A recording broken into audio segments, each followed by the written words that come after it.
Local Holocaust survivor Nynn Napart shares her story with itsrelevant.com. My mother and I left Warsaw Ghetto 2 weeks prior to the burning of Ghetto. The whole time we were there.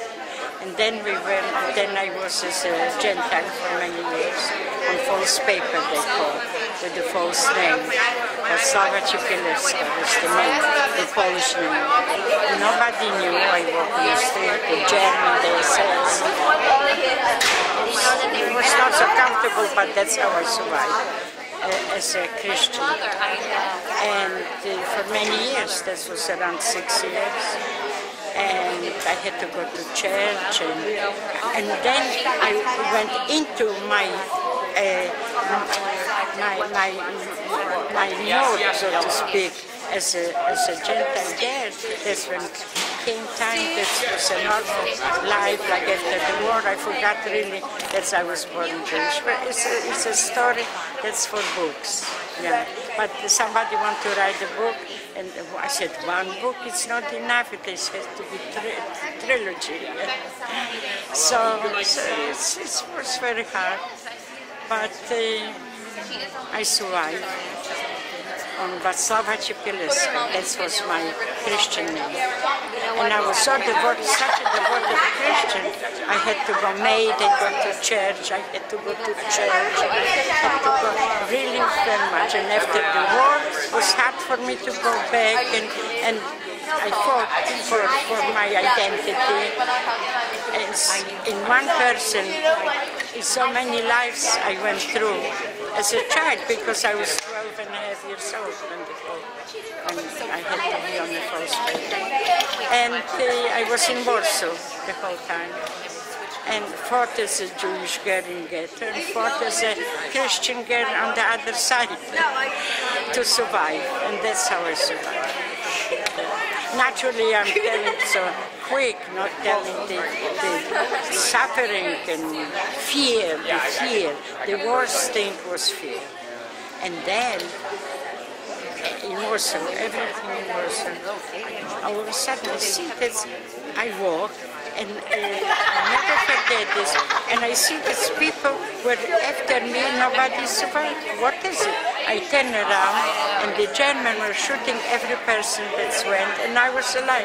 So when I came, I said, I am alive, how is possible? And that's what I said, that's my destiny, I have to fight.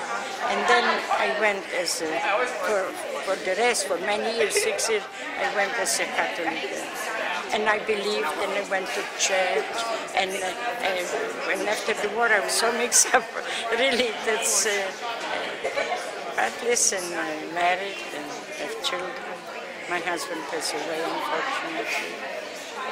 But the memories and the life stays with you. Never leaves me. I cry when I see, like today, because I was in ghetto. And my mother and I left 2 weeks prior to the burning of ghetto. I'm telling you this very quick, but it's a big story, very heart-breaking. And I have my sister survived, and one sister was burned in Auschwitz. My father was killed. Most of the family, my mother survived and one sister. And the life in ghetto was very hard. I'm not even talking about that we didn't have food, because somehow that was not important, but the fear. Till today, fearful.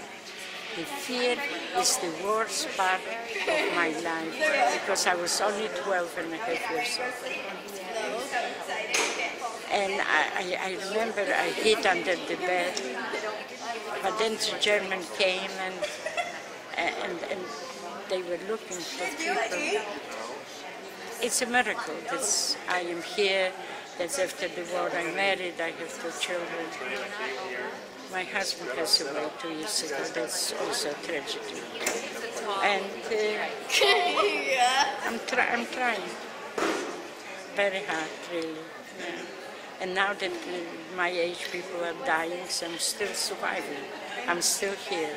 I said, if God, well, it's not that I'm religious, but was the high, how you call it, somebody there, if you believe in, wants me to be alive, I have to be strong, really. And that's destiny, my destiny.